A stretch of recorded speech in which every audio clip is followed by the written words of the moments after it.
Hello there guys, and welcome to this latest prediction video. This time we're going to be looking at the National League North for the 1920 season. If you haven't seen my National League video so far, it will be linked up in the cards. Before we start, this video is sponsored by OneFootball, which is a way to stay up to date with loads of information from non-league and also up into the Football League and the Premier League as well. It's got really good average ratings of 4.7 and 4.8 on Play Store and App Store on Apple and Android. You can put specific notifications on for the team that you support to find out different information about that team on a match day and in terms of their transfers and all different things that are going on. It just keeps things very organised, so if you want to download it and check it out, the link will be in the top line of the description. But without any further ado, let's get straight into this prediction video, starting with number 22. I think finishing bottom of the table will be Kettering Town, who are a newly promoted side to the National League North, having been successful in the new and one-off Super Playoffs. So they were in the Southern League Division Central.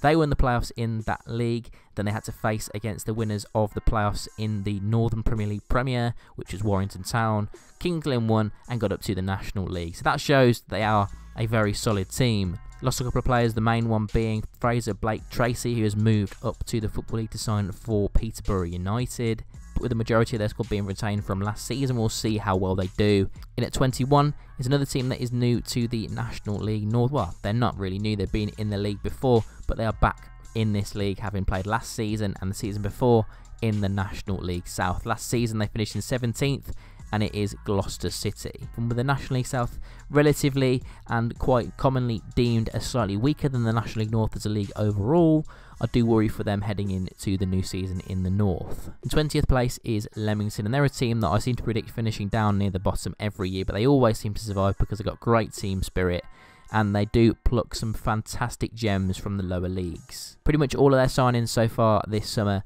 have been from either the 6th tier or mainly in the 7th tier. The likes of Josh March from Alvechurch, Cayman Anderson from Stourbridge. They're certainly not scared to go and get players from lower levels, but it is a risk, and with them being on quite a small budget, you do worry whether they can compete with teams that have much bigger budgets. They finished in 13th place last season, which is a great achievement for them, but I think they will finish a bit lower this season. And at 19th is a team that finished inside the playoffs last season, so this could be seen as a big bold statement as well from myself in this prediction video. It's Blythe Spartans.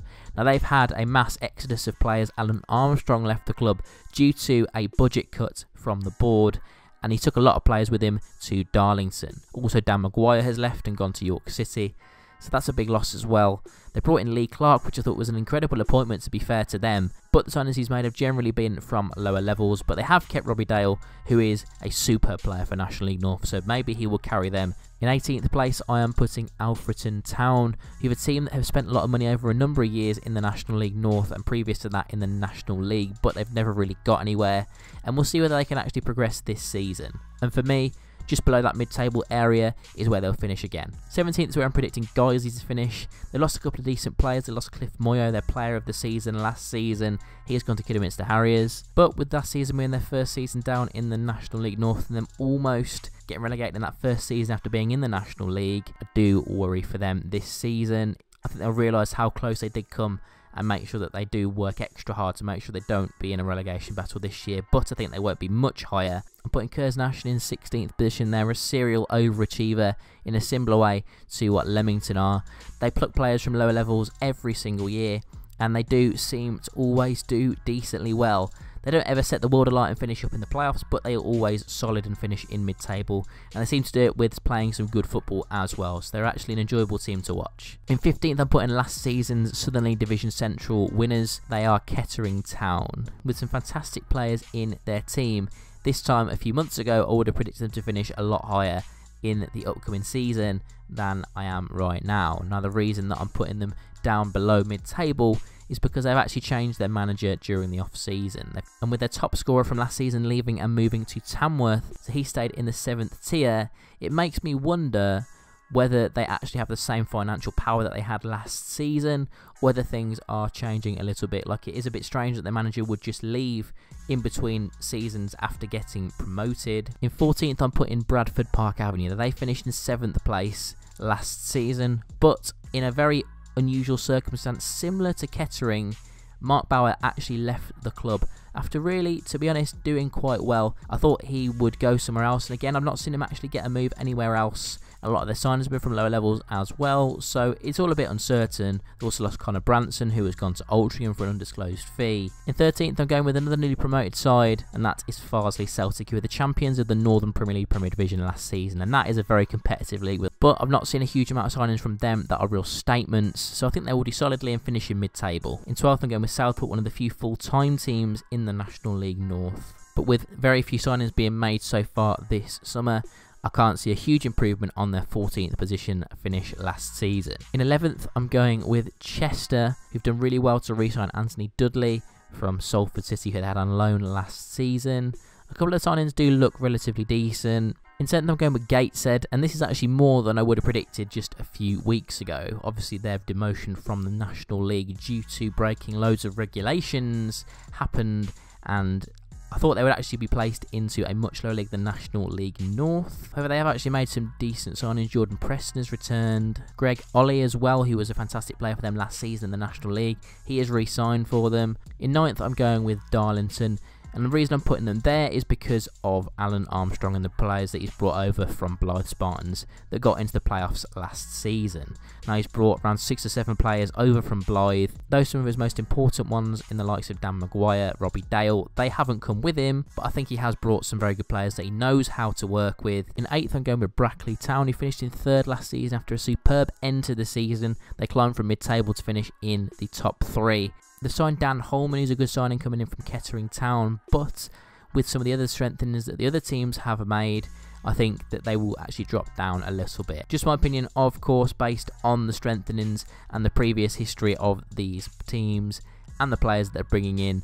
So obviously, these predictions could be completely wrong, but that's just what I'm going with. In 7th, I'm going with Hereford, who finished down near the relegation zone last season in 17th, but have made some superb signings, the likes of Reece Dyche, who scores a lot of goals at this level, with the likes of Alfreton and Darlington last season, as well as Jordan Nicholson, who was the top scorer at Darlington last season. And they reportedly had an increase of their budget of around 40% from last season as well, which is a huge increase. In 6th, I'm going with AFC Telford. They competed up inside the playoffs for the entirety of last season, but dropped out on the final day, finishing in 8th position. But I think this season, with some of the strengthenings they've made, Aaron Williams coming in from Harrogate Town, he scored a lot of goals a couple of years ago with Brackley in the National League North. In 5th, I'm going with Kidderminster Harriers, who have retained a large amount of their squad from last season, but made a couple of decent signings in my opinion. Cliff Moyo was great at Guiseley last season. Richard Pennickett is a solid player at National League North level. In 4th place, I'm going with Boston United, who last season finished in 11th place. Now, the reason I'm putting them at 4th is due to the signings that they have made. George Green has come in from Chester, who is a player that has got so much potential and so much ability. It's just a case of finding the right club that allows him to flourish. If Boston is that club, then they have a special player on their hands. They've also brought in Jordan Thewlis and Dominic Knowles from Harrogate, who scored a lot of goals at this level previously. And just in general, I've been really impressed with their signings this season. Now, the top 3 for me was really hard to pick between, because I think all 3 have real solid cases for being at the top of the table. But in 3rd, I'm going to go with Spennymoor Town. They possess last season's National League North top scorer in Glenn Taylor, who is a solid player and, in my opinion, one of the best players at this level. But in my opinion, the 2 teams that I'm predicting to finish ahead of them have strengthened even more strongly so far. Number 2, I'm going with Altrincham, who finished in 5th last season. And this season they brought in Nathan Arnold, who's a superb player. He was without a club for the majority of last season after leaving Boston near the start of the season. So again, similarly to George Green at Boston, it's about finding the right club for him to flourish. And if that's Altrincham, then they've, again, got a very good player on their hands. They've also brought in the likes of Connor Branson from Bradford Park Avenue, who's a superb player in my opinion, but I think they will finish behind the team that I think will be in 1st, and that is York City. Now, they stand out for me as a team that has brought some fantastic players this summer. Steve McNulty is the big one, having won promotion from the National League and League 2 up to League 1 as captain in the previous 2 seasons with Tranmere. Having a double promotion winning captain over the last 2 years at a higher level on their books is a real statement for York. Also, the likes of Andy Bond and Dan Maguire as well, some fantastic players that they've brought in. On paper, for me, they are the firm favourites for the title. But what do you guys think? Let me know your thoughts on who you think will win the league in the comment section down below, and what you think of these predictions. Do you think there's any that I've done absolutely terribly on and you massively disagree with? Let me know in the comment section down below, because at the end of the day it is about opinions, and that is what predictions are. Opinions may differ based off loads of different factors, and these predictions are, again, based off so many different factors, and they're probably mostly going to be wrong. Last season, I don't think I even got a single one correct from the pre-season predictions, which is horrendous. But we'll see if we do any better this year. But yeah, if you enjoyed this video, remember to hit that like button and click subscribe as well, to stay up to date with future videos. The next predictions will be the National League South, so stay tuned for those. But yeah, I hope to see you in the next video, and thanks for watching.